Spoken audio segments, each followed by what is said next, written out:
એક જિલ્લામાં અસામાજિક તત્વોએ ભારે આતંક મચાવ્યો છે અને હવે હરકતમાં આવી છે રાજ્યભરની પોલીસ। આપને આ તસવીરો બતાવી રહ્યા છે કે જ્યાં રાજ્યભરમાં અસામાજિક તત્વો સામે પોલીસ કડક વલણ અખત્યાર કરી રહી છે। જામનગરમાં 1007 ગુંડા તત્વોની યાદી તૈયાર કરાઈ અને ગુનાહિત ઇતિહાસ ધરાવતા આરોપીઓને ત્યાં ચેકિંગ કરી દરેક વિસ્તારમાં તપાસ હાથ ધરવામાં આવી છે। તો અસામાજિક તત્વો સામે ગાંધીનગર પોલીસે પણ લાલાખ કરી છે। જિલ્લા એસપીની હાજરીમાં રાત્રિ દરમિયાન પોલીસે અનેક વિસ્તારોમાં કોમ્બિંગ કર્યું હતું।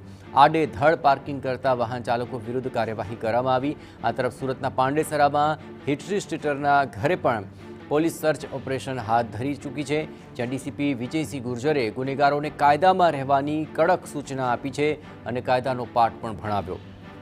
એ જ રીતે ખેડા જિલ્લા પોલીસે પણ નડિયાદ મહાનગરપાલિકા વિસ્તારમાં નાઇટ કોમ્બિંગ કર્યું હતું અને દરમિયાન 1052 વાહનોનું ચેકિંગ હાથ ધરાયું। સાથે જ 13 જેટલા દારૂડિયાઓ પણ સામે કાર્યવાહી કરવામાં આવી છે।